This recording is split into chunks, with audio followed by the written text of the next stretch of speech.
so much turnover in the defense that I just kind of balance those two goals of like getting your veterans to keep going and bringing on the defense too. We have people back in the. I wouldn't say we have everybody back in the secondary. Obviously we've lost Max and Zion. In Christian Story and also. But no, we do have some veteran leadership that we can lean into, and so we're going to lean into that, and at the linebacker position, right, that we can lean into. So those veteran leaders really have to sort of take charge, and at this point it's early, but I think coaches made a point, like there's a concerted effort right now. You're not just going to win games with talent. Obviously, that's important, and that's what but it's about team, and it's about how guys respond to adversity and how they respond together. So much about that is, shared hardship and doing tough things together and not individually. And so, excited sort of about what this group's about, what they're made of. There's just so many questions still to answer. Obviously just the first day in pads today. Some good things, some ugly things. But what you'd expect from a first day in spring. I've been pleased with the integration of the new guys into the defense through these first 3 days of practice. They've really sort of ingratiated themselves with the team. The veteran guys that have been here have really accepted them with open arms. So there have been some really good competitive battles, offense versus defense, DBs versus wideouts, O-line versus D-line, one-on-one pass rush today to have that O-line go against, a lot of the new guys that we have too up front. It was a great competitive day, both sides.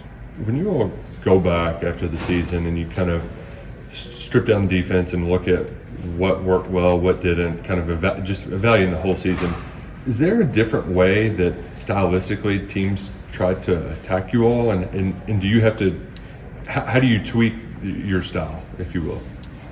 Yes and no. I think a lot of, we were, especially defensively, we were sort of a tale of two halves, right? Like all year long in the first half of games, played strong, thought we weren't as good in the second halves, maybe whether it's worn down, whether, rising up in adversity cases. Then if you look at it as a season, first 6 games of defense versus the last 6 games of defense is the same way, which just very much we didn't have a closure mentality, and we need to get that back. We've always had it here, and we did not have that finishing capability last year, and so that's something that really stood out. Obviously, scheme-wise, we've dug into that, and every year you got to be really careful about, maybe I called, some defenses too much. There's plenty that I'm like, man, I wish I would have called that one more. And so it's always a self-evaluation from me as a play caller, and then from each individual coach. Hey, how can we teach this technique better?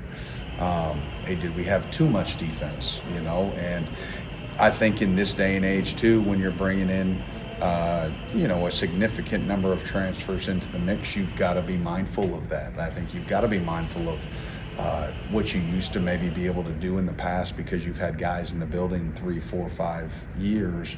When you've only had guys in the building 12 months, or less, and you're leaning heavy on them, they don't know all the nuances. They don't have the built-up scars.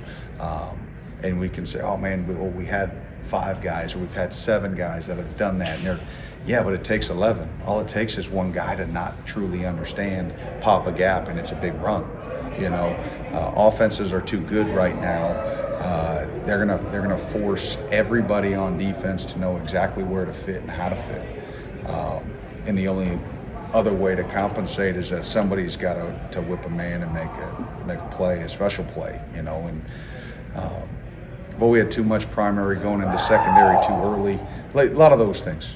And that's where the focus is. We've got to fix those. We got to get back to what we've always done. We've been a sound defense in terms of not allowing explosives, way too many explosive plays, and there were a lot of different reasons for that. How do you build that closer mentality? Is that something you just have to wait till games to see if it comes in, or how do you build it, I guess, over the winter, over the summer? Yeah, I know I got asked this last year, sort of in going into the first game, and someone asked me, they said, hey, could this be whatever, one of the best ones, defenses I've come through? And you just look at it on paper, and I said, the reality is, in not coach speak, you can't tell what you have until about week 5 or 6.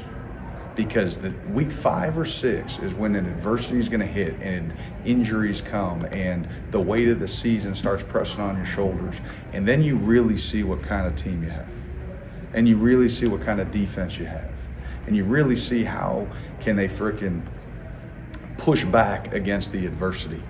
And so to answer that question, how do you some of it has to be innate. I think some of it is what coaches really made a huge emphasis on these first couple months. And it's got to be about team. One person can't lean against a whole team adversity. You got to lock arm and push back. And you're only going to do that with brothers that you feel are truly your brothers. If it's about me, it's about only me, and I'm going to keep my hands to myself because I don't want to touch anybody, well, then things are going to crack. And little cracks get exposed the longer the weight's put against it. And so the idea is if we can eliminate the cracks, no matter how much force you put into that pillar, right, it won't break. One position you all didn't hit in the portal, you hit a lot of them, but safety. So what do you like about those guys, and how do you need to see them improve? Like, where do they need to take strides this offseason? Yeah, again, that's a veteran group that we're going to lean into. Obviously the 2 older guys, and then, really excited, about, what Cam Dooley brings athletically, and he's got a year in the system. And then, then you've got 2 freshmen that are going to be thrown into the fire.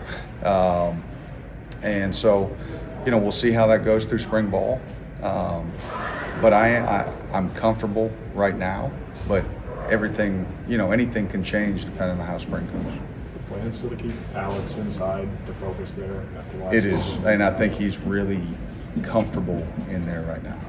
And he built up scars by starting the last, whatever it was, 5 games of the season. There were some really good plays on film. There's ones that he would love to have back. But guess what? Now he's got that scar to lean on and understand, okay, this is why I don't want to slip that block.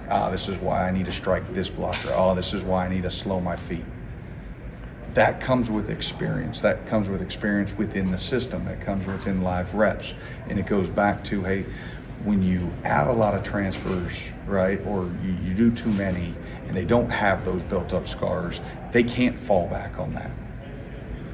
You go back and, there are plays that you had with a 1-year transfer that you're like, man, I wish he would have done this. No fixing it now. I mean, hey, at the next level, I wouldn't do this, right? It doesn't help you as a program. And so as much as we can have guys in the program for multiple years, the better it is. Well, that goes to Davron, where he really flashed in the limited snaps. What are you asking of him this season? The same thing when we had the discussion last year, hey, can I redshirt and come back next year and be that guy inside? And that's the demand of him. Be that guy. Put on that extra weight. Be the vocal leader. Understand what I'm trying to get done. Because this is year 3 in this. He's got the most reps and the most experience in that inside backer room. And so the game has slowed down for him now. If you asked him right now, hey, how does the game look compared to when you came in your very first year? Like, it's night and day. And I'm like, yes. So understand, when you're talking to other teammates that have just transferred in, like, you have to help them along, and you got to say, hey, listen, I've been there. it does take a little bit. Like, don't get frustrated. It'll slow down. And this is what helped me. This helped slow the game down. And it means so much more when it comes from a teammate than it just coming from a coach. We spent a lot of time last season asking you about pass rush and those edge guys.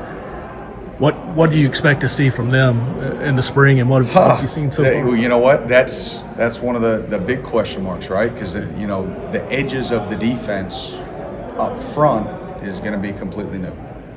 Like on both sides, you think about from a field end perspective, you know, to the jacks into the boundary, they're all new, and so it was only day one in pads. So much of that position is all about pads. And then it's all about finishing. And so much for me, the evaluation will be once we hit scrimmages to see if they can actually have a finishing touch to their game. And we need that. I'm optimistic, you know, about the bodies that we brought in, you know, and then obviously still having a guy like, you know, Gerard here, which is huge, and you know, Steven Souls, you know, on the edges. So those are, but it's funny, you're like, the two veteran edges we have are both, they're sophomores, they're true sophomores, that had, you know, limited game action, but at least they had some. And then everything else is sort of up for grabs when you think about, you know, Keese, you know, Grace, and then you're talking about Cam Olds and Sam Green, and then you bring in, you know, we got, you know, freshmen coming in, and you know, we'll see what, you know, a guy like CJ Works can do once he gets into the building. And so yeah, that maybe the biggest question mark of them all are those edges. Thanks, Coach.